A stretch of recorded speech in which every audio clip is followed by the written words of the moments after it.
Hey guys, this is going to be my review on the Street Guardian SG9665GC. So this is the updated model or version of the 9665GM from Street Guardian. And a lot of you may know this camera as a A118 or B40, but they actually are different models by different companies, and they actually do have hardware differences and software differences. So we'll go over those later in the video. Now there's a couple really big improvements on this model versus the previous model. One of the first things to note is the fact that it does have a supercapacitor instead of a battery, so that's always good, especially for people in hotter climates. Now, as soon as you see the footage, you'll see that the image quality is significantly better also. It does have a new lens and a new Sony Exmor sensor, so you'll see that improvement pretty much immediately. Now I'm saving this for another video, but the audio quality is actually significantly better too. I will show one side-by-side comparison of the video quality from the previous model and this model, and soon I'll have multiple comparison videos that I'm going to upload separate, comparing this to the previous GM model and then the generic A118C camera. So here you can see this actually does come with a 32GB micro SD card. And the side lists some of the special features like the Sony Exmor CMOS sensor, the supercapacitor, the glass lens, which you'll see later is actually different than the previous model. But other than that, the specs look the same. Now here you can see it shows what all the buttons do, and I'll go over that later too. Does have an external GPS, which is included with every GC model. So I do have the old model here, and I'm not sure if the old box is just faded or if it was always this darker white, but you'll see the contents look different. Now there's no data cable with the new one, and there's also no user manual, just a quick start guide. Now the big difference is the GPS used to be an option, so there was two different bundles at different prices, but now this model just comes with the GPS in every box, and it's $199, and I believe currently Pier28.com is the only seller. If you go to eBay or Amazon, it's listed, but it's also sold by Pier28. So let's go ahead and open it up.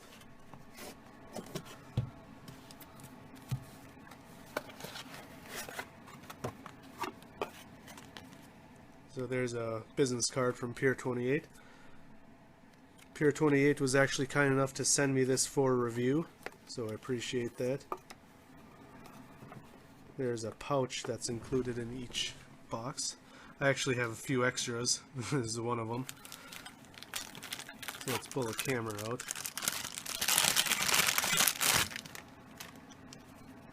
Now this is a pretty popular form factor. Besides Street Guardian, there is the B40 and A118 versions like I mentioned before. Here you can see the quick start guide, and also this little clear sheet is a static cling. I actually accidentally threw it away because I thought it was just a clear piece of plastic, but you can mount the bracket onto it and then it's supposed to cling to your window, so you can use a temporary mount. That way you can use it in something like a rental car, for example. So you can see the quick start guide is okay. It's nothing too fancy, but you can always look online for a full manual. So this is the cable hider. Basically what it's supposed to look like is the top of your mirror mount. So you stick it to the top of your window and place the camera right below it. It's supposed to help hide the cables and make it a little more discreet. Here's the GPS unit. So it is separate, it has to plug in the top. And you'll see that Street Guardian is pretty generous with the extra adhesives. And you could cut these down and use them for camera mounts also. They're pretty general square shaped, so 3 of them are included for the GPS unit.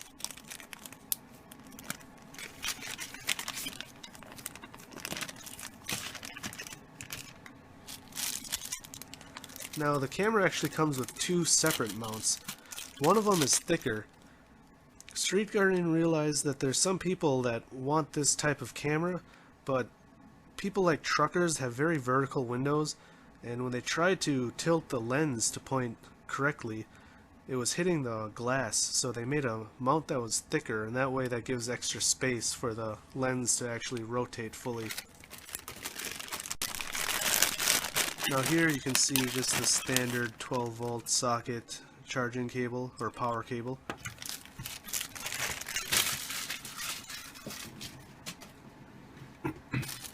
Here's some cable clips, and this bag has some string and an extra screw.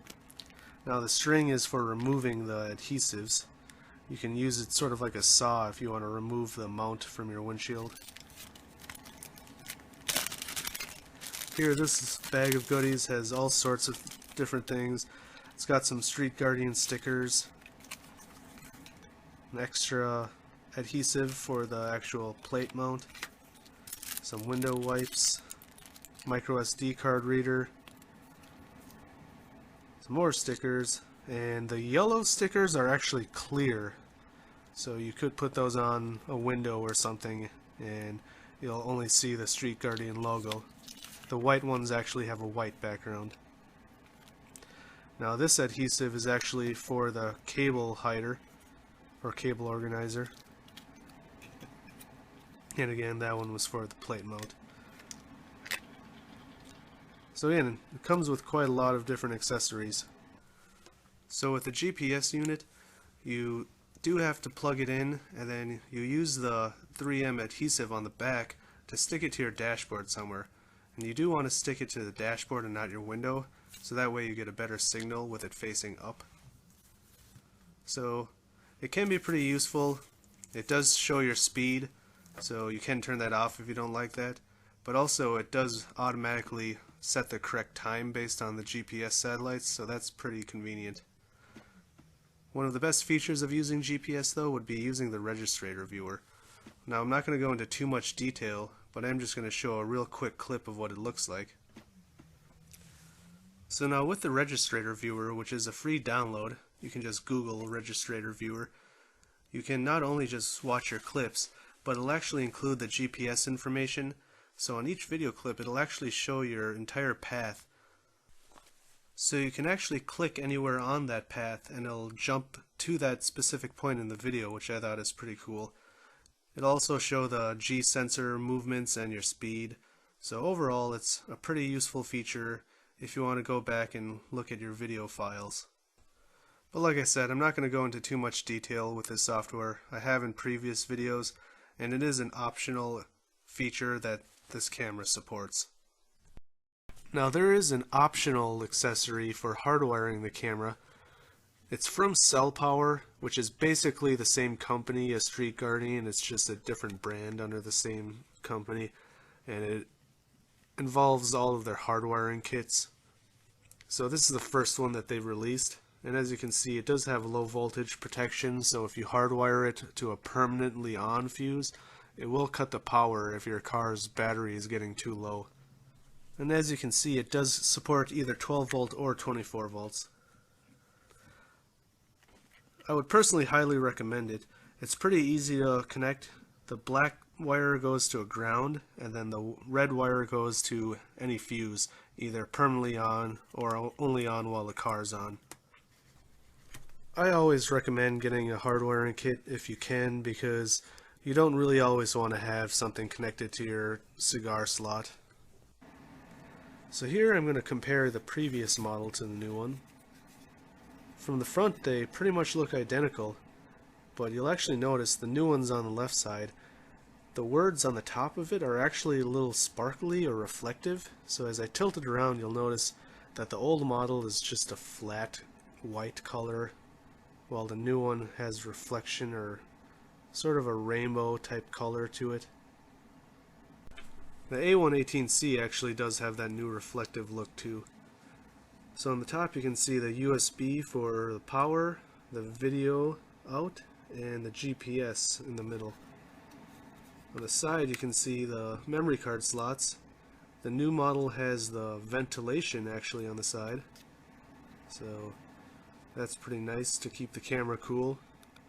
The bottom looks the same, but there you can see the lenses look significantly different.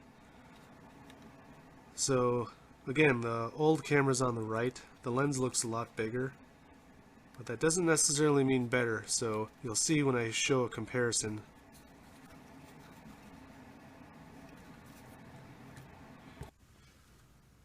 So let's go ahead and turn it on. Now I actually accidentally grabbed the old model here, but either way it's a good way to show a comparison of the new software features. So here you can see a menu button. The center button is for emergency record or locking a file. The record and mic button actually are up and down when you're in the menu. So there you can see resolution, loop recording, high dynamic range, exposure value. Then on the next screen you'll see motion detection, record audio, date stamp. So here, this is actually where I realized I wasn't using the right camera, and I looked at the lens and realized my mistake. So now let's take a look at the new model. And this was actually a good opportunity to show the difference in the menu.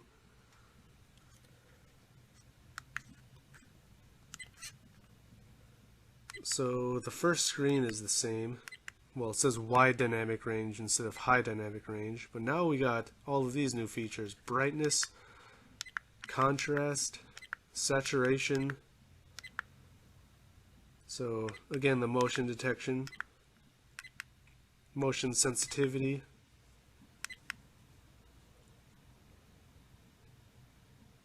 and you may need to update the firmware once you get your camera to get some of these new features. There's a motion timeout, default audio record settings, a date stamp. The rest of this is pretty much the same. Display logo, GPS on or off, and then the G sensor.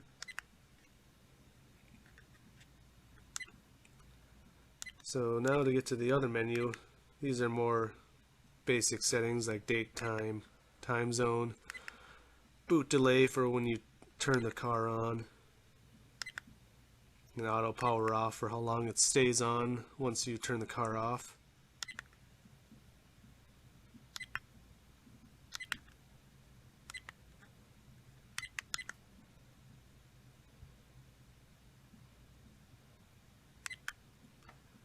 Beep sound, language, TV mode, these are all basically just like the old model. Some cameras don't even have these features, so it's nice to always have different options, like all of these different languages.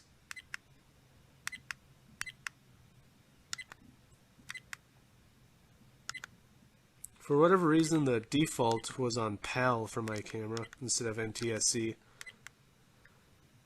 Now, screensaver is how long the screen stays on, so I would recommend having it at 15 seconds, that way it turns off and doesn't distract you in your car while you're driving.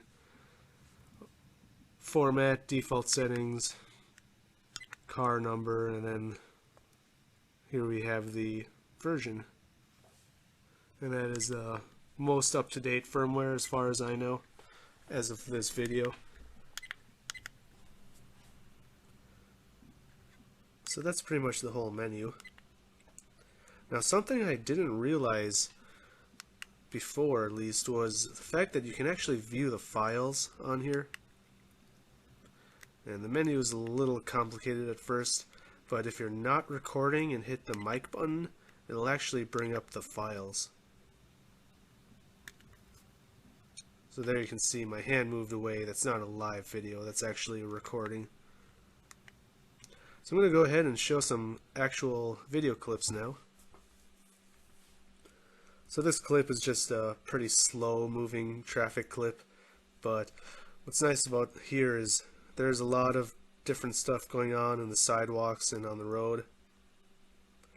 The video quality is very impressive to me. For a 1080p camera, I would say it's the best I've seen. I guess I haven't tested a lot of other cameras or high-end cameras. I know a lot of people like the panorama cameras, but other than the new X1, I have not tried any other ones. Of all the cameras I've seen, this definitely by far has the most clear and detailed video quality. And it's still using the Novatech processor, so this great jump in quality is basically due to the new Sony Exmor sensor, the new lens, and I would assume the custom Street Guardian firmware. Now I don't know how this is going to turn out on YouTube, but in the raw video footage, when you pause on this clip, every single blade of grass is actually very clearly defined and visible. I was really impressed with how clear everything looks even when you're watching in fast motion. A lot of other cameras, including the cameras I use every day, which are black view cameras, when you pause it, it often just shows a blur because it's not recording images quick enough. So I was very impressed with that.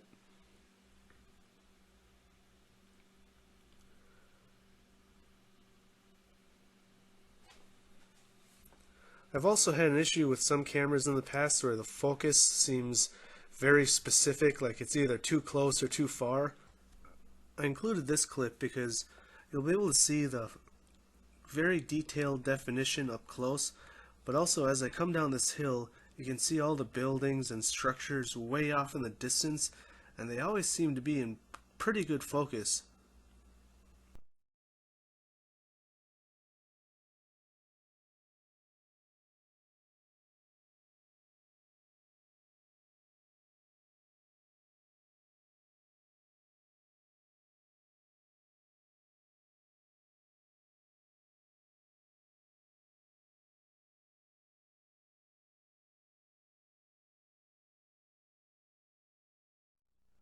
So next I'm going to show a quick clip of going through tunnels. So it switches from dark to light several times. And you'll see the transition seems a little harsh at first, but it quickly adapts to the light again, and I think overall it's at least as good as you can expect. I don't normally do this with cameras, but since I was so impressed with the video quality, I wanted to put it through a little harsher testing. Now I do actually have footage from the old model and the Street Guardian version of the Panorama X1 from this tunnel, and various other clips which I will upload separately. So here you can see the night footage.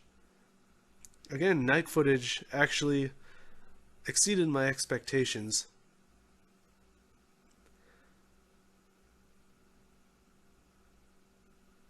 The Novatech 9665 CPU is in a lot of different cameras, and this was probably the first Novatech camera that seemed to jump so high in quality for me.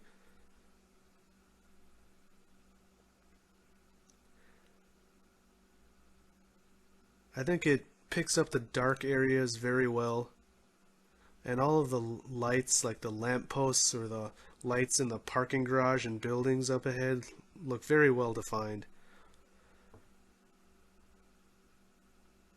There you can see there is a jump in the recording. That was where two clips came together. So it did repeat for a fraction of a second. Now here's a quick side-by-side comparison. The top footage is from the new GC model and the bottom footage is from the old GM model. I think overall, just looking at this footage, you can see the bottom image from the old model is a lot darker, especially off to the sides, but even the roadway looks darker. Overall, I think the new GC model has brighter, clearer, and more well-defined footage.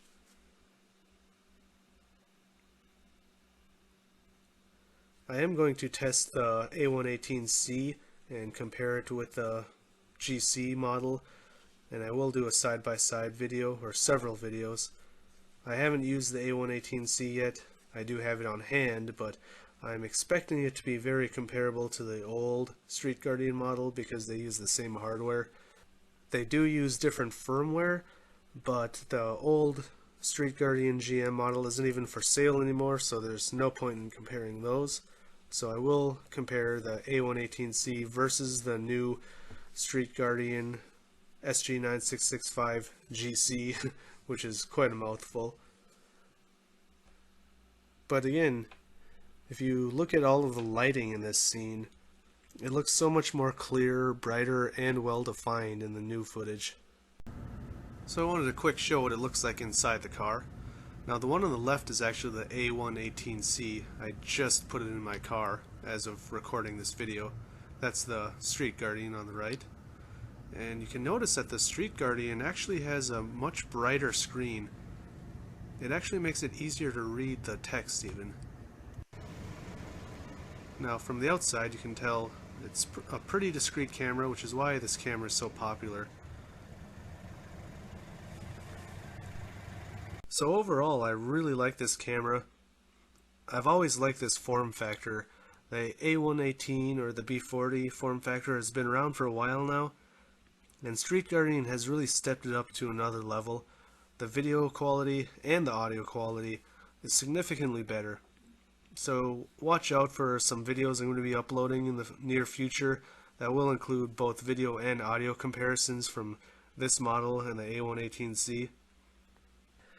Now, comparing this model to the A118, the A118 is significantly cheaper. Now, if you buy it without GPS, it also doesn't come with the memory card, it's $80, where this Street Guardian version is $199. But you're getting a lot better video quality and audio quality. And besides the quality in the video and audio, you are getting the GPS, so if you don't want GPS, that could be a deciding factor for you. But there's also a lot of other included accessories. I have already unboxed the A118C, and it has most of the stuff included here, but there's no extra adhesives. There's quite a lot of other missing stuff. There's no window wipes. Overall, I feel like the Street Guardian product feels more like a complete retail product, where the A118 does come off as sort of a generic Chinese product, which is basically what it is. That's not to say though that if you chose the A118 that you're wrong. I think if you want to save some money, that's perfectly fine. You just got to accept that you're not going to have as good of quality. Now, while I haven't compared them myself, I have watched videos from the A118 and the A118C. So I am making some assumptions there, but getting back to just this model, I think there's a lot of pros to this camera. Like I said before, it has a lot of accessories that are included, plus the optional hardwiring kit. It has an awesome form factor. I really like it because it's very discreet and easily removable. It has great video quality and audio quality. Basically, the one thing I do have against it is there isn't a very good parking mode.